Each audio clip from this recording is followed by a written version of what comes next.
what they're going to do is they're going to make they're going to make the planning changes to unleash housing and infrastructure investment. That's really important. They get on with that straight away and set up GB Energy, because for all that they've got some tax take coming from abolishing the VAT exemption on private schools and closing windfall levy loopholes on oil and gas companies and ending non-dom status, they've got bits of money coming in. The really big money needed for rebuilding public services has got to come from economic growth, and they can't leave that too long. They've got to crack on with that straight away. So I think. And joining us now is a very special guest, a full declaration, good friend of mine, my former boss, Harriet Harman, former deputy leader of the Labour Party. And congratulations, you have just been given a peerage, so you'll be going into the House of Lords. I'm following in your footsteps, Aisha. I'm surrounded by peers here. It's only a matter of time, John. Lord Pinar has a ring to it. Baron Pinar. Look, Harriet, we've just been discussing these cabinet appointments. What do you make of them so far, and Keir Starmer's strategy? Very much sticking with the same team that he's had as shadow ministers. Well, when he was first elected leader of the Labour Party, there was a bit of a turnaround in his team. He started quite falteringly, and then I think he got established, the team that he really wanted, and I just honestly felt so proud of them walking in. I think each individually are serious, excellent, smart, dedicated, public service focused people, and when they go into their departments they will have on their desk a ginormous red folder big as an encyclopedia called the Day One Brief, with thousands of facts in it. They'll immediately feel they've got to know it. Their whole diary will already be full, so they've actually gone from a situation where they had no identity in the department to where actually they are now the person doing all the things in their diary. It's a complete turnaround, but I think that they have done a lot of preparation. You know, they both said no complacency, we can't take it for granted, but we better get on and prepare just in case it happens. So I feel it's amazing how much feels as if it's just changed in just 24 hours. Suddenly the Tories seem like a nightmare of the past. They feel like history, and suddenly it feels like the future is ours, if that sounds not too much like a musical. You know, it's like feel like jazz hands, jazz hands ready.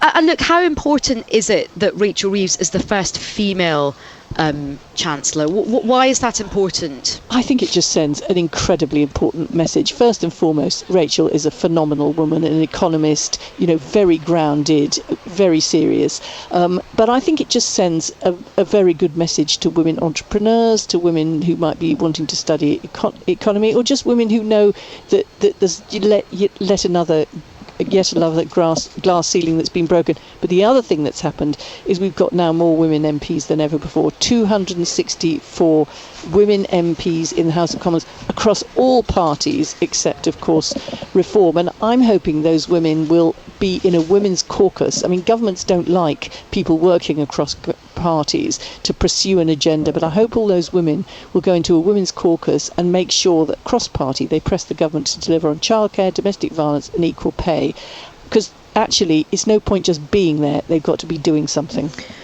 And look, Rachel Reeves and you know many others have said that the task is large. We heard from Keir Starmer's speech this morning, where he gave a real nod to the fact that things are going to be difficult, but he acknowledged that words weren't enough, it would have to be action.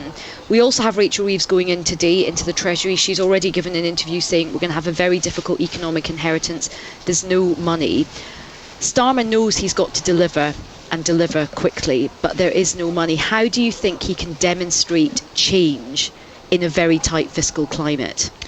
Well, he's got to deliver across three areas: across the economy and the fiscal circumstances, there's the public services needing resources, and also public trust. And I thought it was very emotionally intelligent of Keir Starmer to talk about the wounds that there are of people feeling that they can't trust their government, they can't trust their democracy, and he's got to deal with that. But I think that what they're going to do is they're going to make they're going to make the planning changes to unleash housing and infrastructure investment. That's really important. They get on with that straight away and set up GB Energy, because for all that they've got some tax take coming from abolishing the VAT exemption on private schools and closing windfall levy loopholes on oil and gas companies and ending non-dom status, they've got bits of money coming in.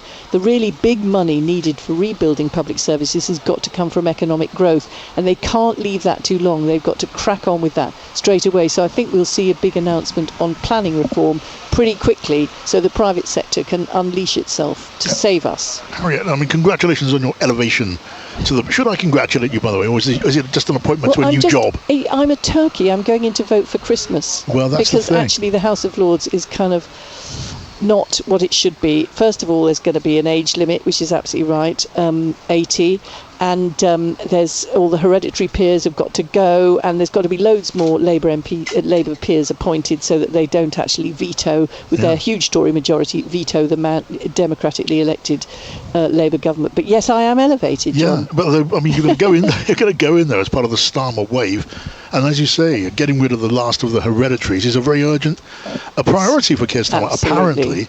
And then there's the business of kicking out anyone who's over 80. Will anyone even be speaking to you when you get over there? What do you mean? Well, I've always understood it to be such a charming place, the House of Lords. It's a club, isn't it? And you're going in there like an angel of doom, saying you're going to be out, you're going to be out, you're going to be abolished. No, I think there's a really good Labour team in the House of Lords, and they are absolutely full on for reform. Yeah, and the business of wider reform. I mean, some of the things that the new government say they're going to do can be done relatively quickly. When it comes to wider reform, that is a job, a mission which has bedeviled past attempts, has taken an awful amount of time, and ultimately stumbled and failed. But the thing about planning reform is that that's where... I'm talking about the House of Lords, forgive me. Oh, the House of Lords reform. Yeah. Yeah, but I think that time is really up on that. I mean, it is ridiculous that we've still got hereditary peers. But just back to planning reform, is that's where his big mandate is really important, because he's put it in the manifesto, he's got a huge majority, he can drive it through, and that's something to be done in the early stages. And I think we'll see action on that pretty soon. All right, Harriet, good to talk to you. Yeah, good. Oh, I've got one more question for Harriet before she goes. Rumours around that maybe you might get offered a big job, maybe chair of the Equality and Human Rights Commission. Is this a rumour you've started, Aisha? No, this is a rumour that was reported in the Times newspaper.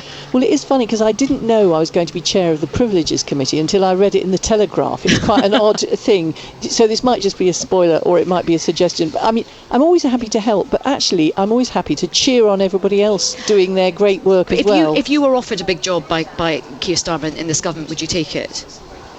Well, I'm always happy to help. I'm supposed to be coasting gently into retirement, but it's certainly, since I've been up since 7 o'clock last night, it doesn't feel like that right now. One last gig. Well, look, Harriet Harman, thank you very much for joining us. I think, Theo, you got some breaking news? Yes, we have got some breaking news. Harriet Harman, you perhaps want to plug your ears in now, you won't like this one. Reform have got their 5th MP over in South Basildon and East Thurrock. They're confirming it now.